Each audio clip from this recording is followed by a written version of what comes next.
दोस्तों आप सभी का स्वागत है मेंस क्लास 2 में, जिसमें हम करेंगे अरिथमेटिक के कुछ बहुत अच्छे क्वेश्चंस की प्रैक्टिस। राइट। तो पहला क्वेश्चन आपके सामने है, diagonal of a rhombus of side 15 centimetre are in the ratio 3:4, find the area of rhombus. तो रोम्बस से related question usually pre exam में नहीं आता है।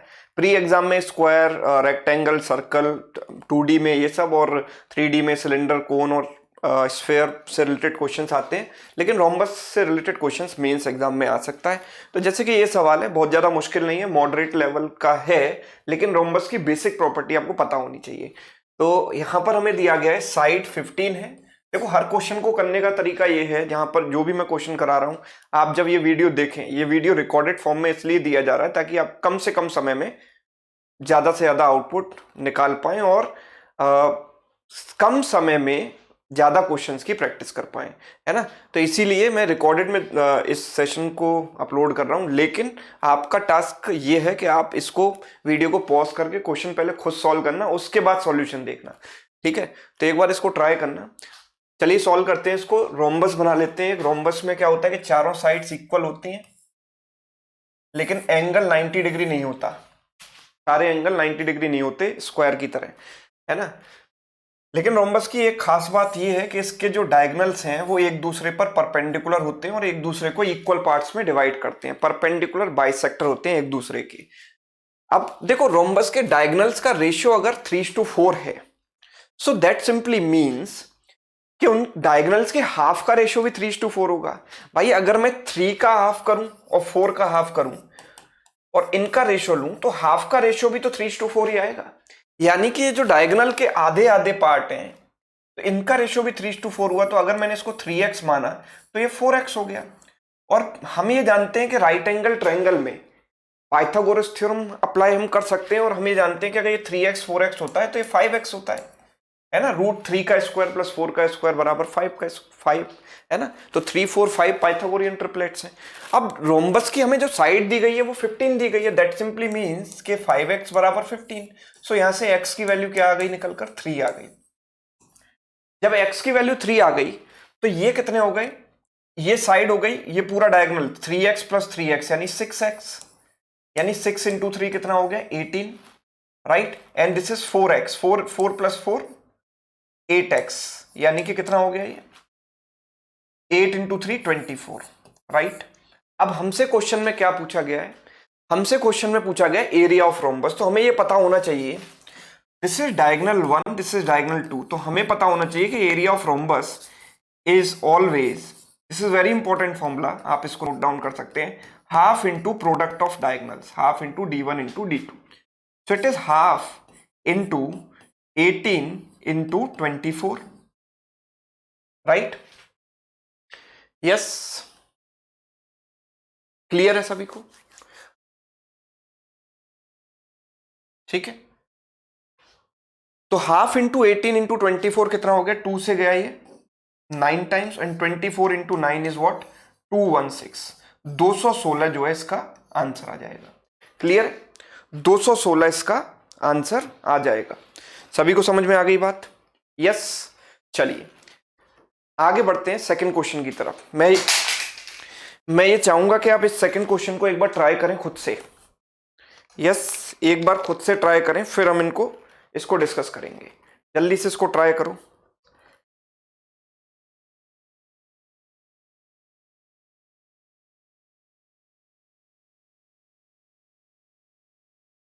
ठीक है, होपफुली आपने पॉज करके वीडियो ट्राई किया होगा ये क्वेश्चन। देखो, यहां पर दिया गया price of product is P। Product का प्राइस क्या है? P है। A shopkeeper raises it's price by X%। तो ये वेरिएबल बेस्ड क्वेश्चन है। आप देखिए, X% हमने इसको बढ़ाया, and then he offers a discount of Y%। Y% इसने डिस्काउंट दिया on the raised price. The discounted price becomes P again. तो डिस्काउंटेड प्राइस फिर से क्या हो जाता है? P हो जाता है। मतलब हमने P से शुरू किया था, हमने X% बढ़ा के Y% घटाया, और फिर से हम P पर आ गए। So y is the difference between x and y. Now difference between x and y can be both. It can be x minus y और y minus x. तो यहां पर अगर आप देखेंगे तो y is a difference between x and y. तो y can be x minus y और y can be y minus x. Difference तो दोनों होते हैं ना। लेकिन this thing is not possible because यहां से y से y कट जाएगा और x की वैल्यू 0 आ जाएगी, है ना, which is not possible, right. यानी कि हमने बढ़ाया ही नहीं प्राइस, है ना, तो ऐसा तो दिया नहीं गया कि बढ़ाया ही नहीं, क्योंकि यहां तो बढ़ाया गया है x% से। So will take this situation, so x बराबर क्या होगा 2y, x बराबर 2y, ये रिलेशन हमारे पास यहां से निकल के आया। अब समस्या ये आती है कि इसके आगे कैसे प्रोसीड करें। तो बहुत से बच्चे क्या करेंगे, सर p है यहां पर, इसको x% बढ़ाया तो 1 + x/100, फिर x% घटाया, y% घटाया तो 1 - y/100 होगा, है ना, और that is equal to p, फिर इसको सॉल्व करने में लग जाएंगे, राइट। ऐसा आपको नहीं करना है। अगर आप इस क्वेश्चन को जल्दी करना चाहते हो तो you should know one very basic concept of percentage, कि increase of 1/n is always compensated by decrease of 1/n+1। अगर हम किसी भी चीज में 1/n, जो कि परसेंटेज की फ्रैक्शन वैल्यू है, उसका इंक्रीज कर रहे हैं, तो वापस उसी वैल्यू को लाने के लिए जो डिक्रीज होनी चाहिए वो 1/n+1 की होनी चाहिए। तो हम क्या कह रहे हैं कि हमने p से शुरू किया था, हमने x% बढ़ाया और वापस हम p पर आ गए, तो y% हमने यहां पर घटाया है ना। तो अगर x की वैल्यू 1/n है तो y की वैल्यू 1/n+1 होगी। फॉर एन एग्जाम्पल, जैसे अगर हम किसी चीज में 25% का चेंज करते हैं, तो 25% का चेंज का मतलब होता है कि हमने वैल्यू को 4 से 5 कर दिया, 4 में 1 का इंक्रीज कर दिया, 1/4, है ना। 25% मतलब 1/4 का चेंज हमने किया है, तो 4 में 1 बढ़ा दिया, यानी 5 कर दिया। अगर मुझे वैल्यू को कांस्टेंट रखना है तो मैं 5 में 1 का डिक्रीज कर दूंगा। तो 5:4 रिवर्स रेशियो से जब आप मल्टीप्लाई करते हो तो चीजें सेम हो जाती हैं, 1:1 का रेशियो आ जाता है। तो 5:4 का मतलब क्या हुआ, आपने 1 का डिक्रीज किया 5 पर, यस। तो this is 1/n and this is 1/n+1, right. तो ये मेरा मतलब था ये कहने का, increase of 1/n is always compensated by decrease of 1/n+1. So this is how we can get a relation between x and y, है ना। तो x और y का यहां पर एक रिलेशन हमें दिया गया, x बराबर 2y, तो x की वैल्यू कितनी है 1/n बराबर 2 × y, सो 2 × 1/n+1 मैंने ये रख दिया। तो 2n = n+1, सो n = 1। हमें यहां पर वैल्यू किसकी निकालनी है, value of x। So what is x? x is 1/n, so it is 1/1, यानी x is 1, और इसकी फ्रैक्शन की जब परसेंटेज वैल्यू निकालते हैं तो 100 से मल्टीप्लाई कर देते हैं, तो it is 100%। So answer is option D, है ना। तो इस तरीके से इसको आप इजीली सॉल्व कर सकते हो। तीसरा सवाल आप देखिए, ये क्वेश्चन भी आप एक बार वीडियो पॉज करके कृपया करके खुद से ट्राई करें और अब इसका सॉल्यूशन देखें। x and y are the digits at the unit place of the numbers 408x and 789y। तो x और y कुछ नहीं है, यूनिट प्लेस है ना, ठीक है, where x is not equal to y,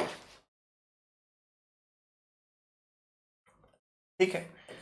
However, the digits at the unit place of the numbers 408x power 63 and 789y power 85 are same, है ना।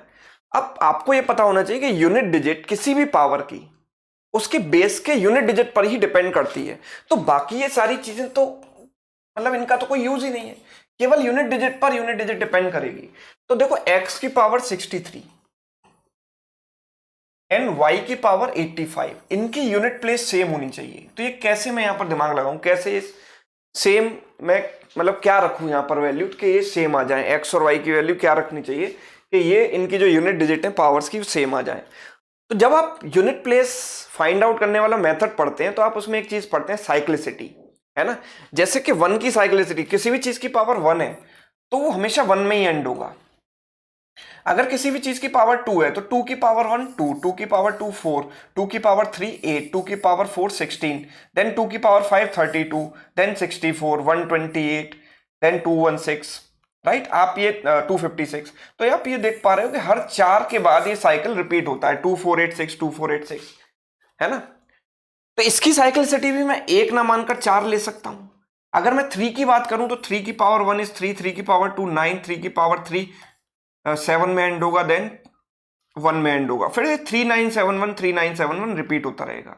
मतलब ऑलमोस्ट जितने भी मतलब नंबर्स हैं सबकी साइक्लिसिटी मैक्सिमम 4 होती है ना। उससे ज्यादा साइक्लिसिटी होती नहीं है, ठीक है। तो अगर मैं इसको 4 के पावर में ब्रेक करता हूं तो x की पावर, इसको मैं क्या लिख सकता हूं, 4k प्लस 3, बिकॉज इससे पहले 4 का मल्टीपल है 60, तो it is 60 plus 3, and this is y की पावर 4k प्लस 1, राइट। अब मैं ये मानता हूं कि अगर आप मेंस के स्टूडेंट हो तो आपको साइक्लिसिटी वाला कॉन्सेप्ट और यूनिट डिजिट फाइंड आउट करने वाला कॉन्सेप्ट पता होगा, राइट। तो मैं इसलिए उसमें डेप्थ में नहीं जा रहा हूं, ये मैं एक अजम्पशन लेकर चल रहा हूं, है ना। अगर आपको नहीं पता तो आप वो चीज सीखिए। तो देखो इसकी यूनिट डिजिट वही होगी जो x की पावर 3 की होगी, बिकॉज 4 के बाद तो साइकिल पूरा रिपीट हो जाता है, और इसकी यूनिट डिजिट वही होगी जो y की पावर 1 की होगी। यस, तो आप ये देखो कि यहां पर x और y की वैल्यू क्या क्या हो सकती है। Find the possible value of x plus y, हमें पॉसिबल वैल्यू बतानी है। तो अगर मैं x की वैल्यू 1 रखता हूं, let's put x equals to 1, है ना, तो 1 का क्यूब यानी कि यहां पर 1 आएगा। अब किसकी पावर 1 में, किसकी पावर 1 में यूनिट डिजिट 1 आती है, किसकी पावर 1 में यूनिट डिजिट 1 आती है, तो हम कह सकते हैं कि किसी की पावर में भी नहीं आती, 1 की पावर 1 में यूनिट डिजिट 1 आती है, राइट। 1 की, तो y को भी मुझे 1 रखना पड़ेगा, but this is not a possible case because x can not be equal to y, ये दोनों बराबर नहीं हो सकते। तो x प्लस वाई की जो वैल्यू है वो 1 प्लस 1 में 2 नहीं रख सकता, that is not possible. Let's put x equals to 2, x equal to 2 रखने पर x क्यूब कितना हो जाएगा, 8। अब किसकी पावर 1 में यूनिट डिजिट 8 आती है, 8 की पावर 1 में, तो y को अगर मैं 8 रख देता हूं तो 8 की पावर 1 क्या हो जाएगा, 8 हो जाएगा। तो दोनों की यूनिट डिजिट क्या हो जाएंगी, इक्वल हो जाएंगी, इक्वल, राइट। तो हम ये कह सकते हैं कि x को 2 रखने पर, y को 8 रखने पर ये कंडीशन सेटिस्फाई हो रही है, दोनों की यूनिट डिजिट सेम आ रही है।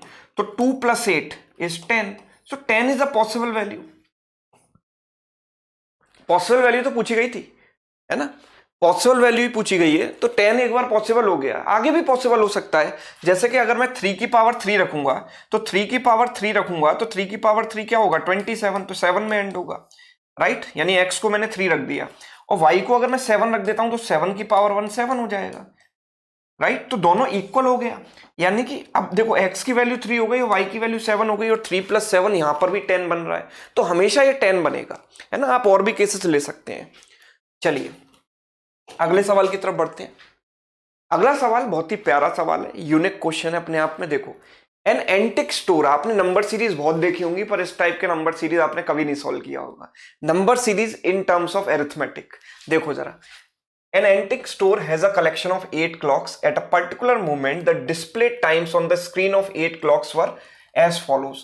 तो 8 clocks जो टाइम शो कर रही हैं वो ये दिए गए हैं। कितने टाइम दिए गए, 1 2 3 4 5 6 7 टाइम दिए गए हैं। 8वीं क्लॉक का टाइम हमें नहीं दिया गया है।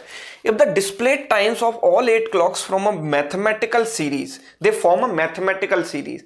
तो सारी जितने भी टाइम डिस्प्ले हो रहे हैं उनमें एक सीरीज फॉर्म हो रही है। तो find the display time on the remaining clock. तो एक जो क्लॉक बच गई है, वी डू नॉट नो कि वो 8वीं क्लॉक है, 7वीं है, 6ठी है, कहां पर आएगी वो मुझे नहीं पता, कहां पर रखी हुई है, उसका टाइम मिसिंग है। तो वो जो मिसिंग टर्म है वो आपको बताना है कि उसका टाइम क्या होगा, है कि नहीं। यूनिक सीरीज एकदम, आपने कभी ऐसी नंबर सीरीज सॉल्व नहीं की होगी, राइट। तो चलिए हम देखते हैं किस तरीके से करेंगे। पहले मैं चाहता हूं कि आप पॉज करो वीडियो को और क्वेश्चन को ट्राई करो, उसके बाद सॉल्यूशन देखना। तो जो टाइम दिए गए हैं वो दिए गए हैं 1:55, 1:55, ठीक है। Then 2:03, then 2:11, then 2:24, then 2:45, then 3:19, and then 4:14, right? So if you look at the differences, पहले हम डिफरेंस देखते हैं, जैसे नंबर सीरीज में देखते हैं वैसे देखेंगे। तो यहां पर 5 और 3 8 मिनट का डिफरेंस है। यहां पर कितने का डिफरेंस है, 3 और 8 का डिफरेंस है। यहां पर 11 और 24 में कितने का डिफरेंस है, 13 का डिफरेंस है। यहां अगर हम डिफरेंस देखें तो डिफरेंस कितने का होता है, यहां पर 121 का डिफरेंस है। यहां डिफरेंस कितने का है, 2:45 और 3:19, यानी 15 प्लस 19 का डिफरेंस है, यानी 20 प्लस 14 34 का डिफरेंस है, 34। यहां कितने का डिफरेंस है, 3:19 से 4:14, तो 3:19 से 4:19 कितना होता, 3:19 से 4:19 60 मिनट होता। अब 14 है 19 की जगह तो 5 कम कर दो, तो 5 कम कर दिया, 60 माइनस 5 55 मिनट हो गया। ये कौन सी सीरीज बनी? 8 8 13 21 34 55, कुछ भी समझ नहीं आ रहा है ना, कोई पैटर्न अभी नहीं दिख रहा है। तो let's go for double differences. अगर हम डबल डिफरेंस देखें तो यहां डिफरेंस 0 का है, यहां 5 का है, यहां पर कितने का है? 8 का, यहां है 11 का डिफरेंस, सॉरी 13 का डिफरेंस, यहां कितने का डिफरेंस है? 21 का। तो एक कहीं ना कहीं आपको यहां पर हिंट मिलेगा। हिंट क्या मिलेगा? हिंट ये मिलेगा कि जैसे यहां पर देखो 8 प्लस 13 क्या है? 21 है। 5 प्लस 8 क्या है? 13 है। मतलब जो नेक्स्ट टर्म है वो प्रीवियस दो का सम है, लेकिन यहां पर वो सम सेटिस्फाई नहीं हो रहा। 0 प्लस 5 क्या होता है? 5 होता है, लेकिन यहां पर तो 8 आ रहा है। तो कहीं ना कहीं कुछ ना कुछ टर्म बीच में मिसिंग है ना। देखो हमें ये भी नहीं पता कि कहां टर्म मिसिंग है। अगर मिसिंग नंबर सीरीज होती तो हमें वहां पर डैश लगा होता है, हमें पता होता है कहां मिसिंग है। लेकिन यहां पर 8वीं क्लॉक कौन सी वाली होगी, कहां रखी होगी, वो हमें नहीं पता। तो दैट्स वाई कोई भी रॉन्ग हो सकता है। यहां पर कहीं भी हम उसे रख सकते हैं, इन दोनों के बीच में या इन दोनों के बीच में या इन दोनों के बीच में। वो टाइम क्या डिस्प्ले कर रही है वी डू नॉट नो, है ना। जरूरी थोड़ी है कि 4:14 से ज्यादा टाइम डिस्प्ले कर रही है, ऐसा तो नहीं दिया गया है ना। तो कहीं भी रख सकते हैं। तो लेकिन हमें एक हिंट मिल गई, it is a series related to Fibonacci. Fibonacci series आप जानते हैं। फिबोनाची सीरीज अगर मैं बताऊं तो जैसे सबसे पहले 1 रखते हैं, फिर 1 रखते हैं, तो 1 + 1 हो गया 2, 1 + 2 हो गया 3, 2 + 3 हो गया 5, 3 + 5 हो गया 8, 5 + 8 13, 13 + 8 इज व्हाट? 21, 21 + 13 is what? 34। तो आपको कहीं ना कहीं नजर आ रहा है कि ये फिबोनाची सीरीज के टर्म्स 21 13 है ना, 21 13 8 5 ये तो नजर आ रहा है। पर 5 से पहले क्या आना चाहिए? 3 आना चाहिए, जो कि यहां पर मौजूद नहीं है ना। 5 से पहले आइडियली क्या आना चाहिए था? फिबोनाची सीरीज में 3 आना चाहिए था। So let's replace 0 by 3। तो 0 को मैंने 3 से रिप्लेस किया, है ना, यहां पर मैंने 3 रख दिया। ठीक है। तो अब देखो यहां पर ये चीजें तो सही हैं, पर यहां पर क्या होगा कि 8 - 3 इज व्हाट? 5, है ना, 5 आएगा। चलिए, यस। या इनफैक्ट हम इसको भी ना देखें, मतलब डबल डिफरेंस क्या ही देखना, आप ऊपर वाले सीरीज ही देख लो। इसके बाद तो 55 आएगा ना। तो 55 34 21 13 8 है ना, 5 है ना, 8 5 क्लियर। 55 34 राइट, 55 34। तो यहां पर ये गड़बड़ हो रही थी ना, यहां पर कितना आ रहा था? 8 आ रहा था, है ना। तो देखो यहां पर आप डिफरेंस देख रहे थे, तो इन दोनों के बीच में डिफरेंस 8 मिनट का आ रहा था। पर यहां पर अगर फिबोनाची सीरीज में 8 से पहले वाला टर्म देखें तो ये 5 होना चाहिए, तो मुझे इसको 5 से रिप्लेस करना पड़ेगा। अब ऐसा तो नहीं है कि ये रॉन्ग नंबर सीरीज है। रॉन्ग नंबर सीरीज तो नहीं है ना कि मैं किसी एक नंबर को काट के दूसरा नंबर लिख दूं। मतलब साथ घड़ी जो टाइम शो कर रही है वो तो करेक्ट है। अगर मैं यहां पर जैसे इन दोनों के बीच में 8 का गैप है, आप समझ रहे हो, 8 का गैप है, 8 को मैं क्या लिख सकता हूं? 3 + 5, यस। तो मैं ये चाहूंगा कि 5 से पहले वाला 3 भी यहां पर आ जाए, और 8 का जो डिफरेंस है वो भी बन जाएगा, क्योंकि 3 + 5 8 हो जाएगा। तो इनके बीच में घड़ी होनी चाहिए ना, है ना। जैसे इन दोनों टर्म्स के बीच का डिफरेंस 3 होना चाहिए, तो मैं 1:55 को थोड़ा सा शिफ्ट करके उस घड़ी को यहां रख देता हूं।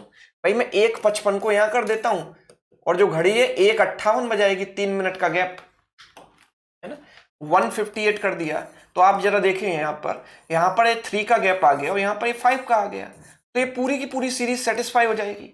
3 5 8 13 21 34 55 सारी चीजें सही हैं।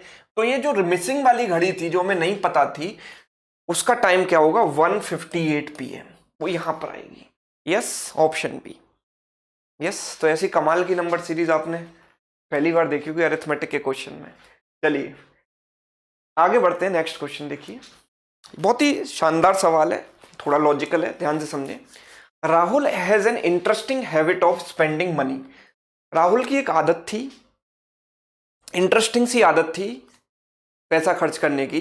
He spends exactly ₹X on X day, है ना। Xवें दिन वो X रुपीज खर्च करता है।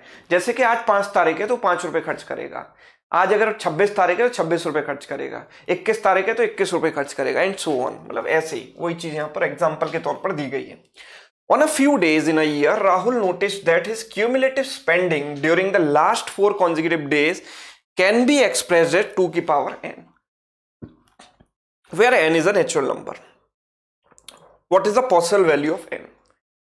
तो 4 consecutive days का जो उसका सम है वो क्या है, 2 की पावर n है, तो n की पॉसिबल वैल्यू क्या होगी ये मुझे बताना है। तो पहले आप ट्राई कीजिए इसको वीडियो पॉज करके, then we'll discuss.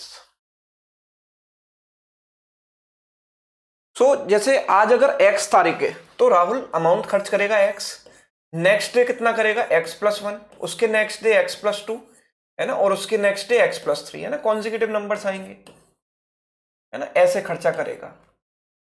So we can say कि there some must be, this is 4x + 1 + 2 + 3 6, तो चारों अमाउंट्स का जो सम हुआ वो 4x + 6 होगा, and this must be equal to 2 raised to power n, right, this must be equal to 2 raised to the power n।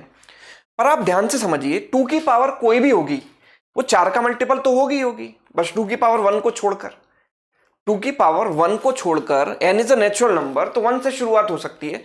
अगर 2 की पावर 1 को छोड़ दें हम तो 2 की पावर 2 है ना, 2 की पावर में क्या होता है देखो आप, 2 4, देन 2 की पावर 3 8, देन 8 × 2 16, × 2 32 64, ये सारे के सारे नंबर 4 के मल्टीपल है। यहां से स्टार्ट करते हुए सारे 4 के मल्टीपल होंगे, बिकॉज एटलीस्ट 2 स्क्वायर तो सब में है ही, वो जो 4 से कैंसिल हो जाएगा है ना। तो यानी कि 2 की पावर n कभी भी 4x मतलब 4 के मल्टीपल में 4 से डिवाइड करके 6 का रिमाइंडर दे ही नहीं सकती।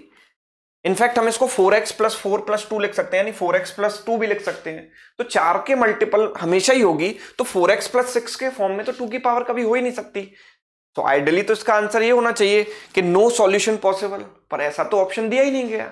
अगर ऐसा दिया गया होता तो इतना जो यहां तक पहुंचता, उसके बाद लगा देता कि नो सॉल्यूशन, राइट।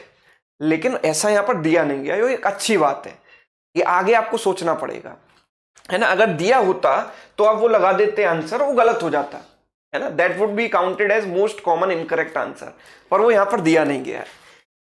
तो हमें दिमाग कैसे लगाना है, देखो समझो, एक चीज जो आपके दिमाग में अभी तक नहीं आई होगी, आप सेम मंथ की तारीख काउंट कर रहे हो, सेम मंथ की तारीख काउंट कर रहे हो, एक मंथ से दूसरे मंथ के बीच में ट्रांजिशन होता है, तो वहां पर तो नंबर कॉन्जिक्यूटिव नहीं रहेंगे ना।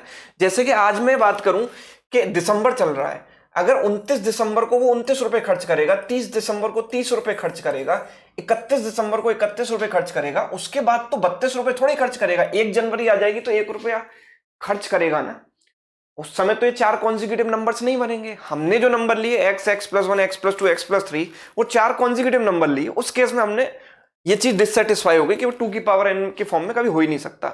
लेकिन अगर हम ट्रांजिशन वाले टाइम में अगर वो 4 नंबर्स लेते हैं तो this thing can satisfy, we have to check है ना। तो जैसे किसी भी मंथ में कितने डेज हो सकते हैं, हम कह सकते हैं मंथ 28 दिन का भी होता है, फरवरी 29 फरवरी भी हो सकती है, बिकॉज अगर लीप ईयर हो तो 30 दिन का भी महीना होता है और 31 दिन का ही महीना होता है। तो एक महीने में 28 29 30 31 दिन हो सकते हैं। सो लेट्स सपोज मैं 28 वाला काउंट करता हूं। 28 वाले में अगर मैं चला 26 तारीख से, तो 26 27 28, मैं मंथ में मान रहा हूं 28 दिन है अभी, ठीक है। तो 26 27 28 और फिर आएगा क्या, 1 तारीख आ जाएगी। या फिर ऐसे भी हो सकता है कि 27 से काउंटिंग शुरू करूं, 27 28 1 तारीख अगले महीने की और 2 तारीख, या फिर 28 से भी शुरू कर सकता हूं, 28 + 1 + 2 + 3, यही तो पॉसिबिलिटीज है ना, ट्रांजिशन जहां काउंट हो रहा है ना। तो अगर मैं इनको ऐड करूंगा तो कितना आएगा, देखो इसमें से मैं एक काम करता हूं, इसको 1 दे देता हूं, तो 28 28 28 84 - 2 82 हो गया ये, ठीक है। 82 यहां पर कितना आएगा देखो, इसको 1 दे दिया तो 28 28 56 + 2 58, और यहां कितना हो गया, 3 और 2 5 और 1 6, और ये जोड़ा तो 34। क्या इनमें से कोई भी नंबर 2 की पावर n की फॉर्म में है, नहीं है, इनमें कोई भी नंबर 2 की पावर n की फॉर्म में नहीं है। अब मैं 29 दिन वाला महीना लेता हूं, 29 डेज। तो 29 डेज में क्या होगा, ट्रांजिशन वाला अगर मैं काउंट करूंगा 27 हो सकता है, 28 29 और फिर आ गया 1। तो अगर मैंने इनको ऐड किया तो मैंने एक इसको दे दिया, तो ये 28 28 28 हो गया, 84 प्लस 1 85।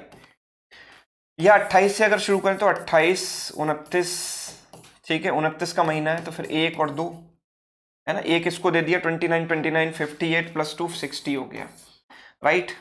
29 से शुरू करें तो 29 1 2 3 3 और 2 5 और 1 6 6 इसमें जोड़ा तो इट इज 35। क्या इनमें से कोई भी नंबर 2 की पावर n की फॉर्मेट में है? नहीं है, राइट, अभी भी नहीं मिला। अगर मैं 30 का महीना लेता हूं, 30 दिन का महीना लेकर चलता हूं, तो क्या हो सकता है 28 29 30 और 1, है ना। यहां सम कितना हो गया, इसको मैंने 1 दे दिया तो 29 29 29 29 29 29 29 इंटू 3 87 प्लस 1 88, राइट। 29 से शुरू किया, 29 30 देन 1 देन 2, सो ये कितना हो गया, 1 इसको दे दिया तो 60 प्लस 2 62, ये भी नहीं बना। देन 30 से शुरू किया, 30 1 2 एंड 3, तो 3 और 2 5 और 1 6 36। इनमें से भी कोई भी नंबर अभी नहीं मिला जो 2 की पावर n की फॉर्मेट में है। तो अभी लास्ट ट्रायल हमारा बचा है 31 वाले मंथ का। तो 31 वाले मंथ में अगर हम देखेंगे तो 31 वाले मंथ में महीना शुरू हो सकता है 29 से, 29 30 31 और 1, ठीक है। तो इन दोनों को ऐड किया तो कितना हो गया 60 30 90 प्लस 1 91, ये तो नहीं बना। देन 30 31 1 एंड 2, ठीक है, तो ये कितना हो गया 30 30 60 60 प्लस 4 64, यस। देन आगे अगर देखें तो आगे देखने की वैसे जरूरत नहीं, बिकॉज पॉसिबिलिटी पूछी गई थी। अब 31 से अगर मैं शुरू करूंगा, 31 प्लस 1 प्लस 2 प्लस 3, तो 3 और 2 5 और 1 6 इसमें जोड़ा तो 37 हो गया। क्या इनमें से कोई नंबर 2 की पावर n की फॉर्मेट में? यस, ये वाला number 64, and 64 is nothing but 2 power 6, so n must be equal to 6, n can be 6, possible value of n is 6, right, 6 is quite possible, ठीक है। यस, बात समझ में आ रही सभी को? ठीक है, तो ये 5 क्वेश्चन मुझे यहाँ पर डिस्कस करने थे। मैं ऐसे क्वेश्चंस आपके लिए जो ट्रिकी क्वेश्चन है ना, जाने पहचाने आपको नहीं लगते लेकिन मजा आता है ना, क्वांट एक्चुअल में इसी का नाम है। तो वो क्वेश्चंस मैं रेगुलर आपको कराता रहूंगा, चाहे वो डीआई के हों या अरिथमेटिक के हों या कोई न्यू पैटर्न क्वेश्चंस हों या अलजेब्रा से हों, है ना। तो मेंस के लिए हम रेगुलर यहाँ पर क्लास में आपके लिए अपलोड करता रहूंगा। बस आपसे रिक्वेस्ट है कि आप वीडियो रोज देखें, रोज देखोगे तो एग्जाम तक आप उस लेवल पे प्रिपेयर हो जाओगे कि आप पेपर आपको आसान लगने लगेगा। चलिए, और दूसरी बात मैं आपको बता दूं कि अगर आप कंप्लीट मैथ्स बैंकिंग एग्जाम के लिए पढ़ना चाहते हैं, है ना, 0 से लेकर हाईएस्ट लेवल तक, तो इसमें 4 बैचेस हैं इस ब्रह्मास्त्र पैकेज में, और एक डायमंड पैकेज भी है जिसमें 3000 से ज्यादा मॉक अवेलेबल है। तो कंप्लीट एक्सेस के लिए आप इसमें एनरोल कर सकते हैं, है ना।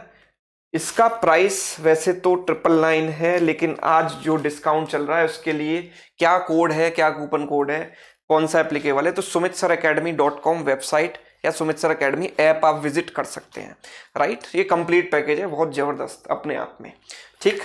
चलिए, तो होपफुली सेशन आपको अच्छा लगा होगा। कैसा लगा आपको ये सेशन, ये कमेंट करके जरूर बताइएगा। Thank you so much.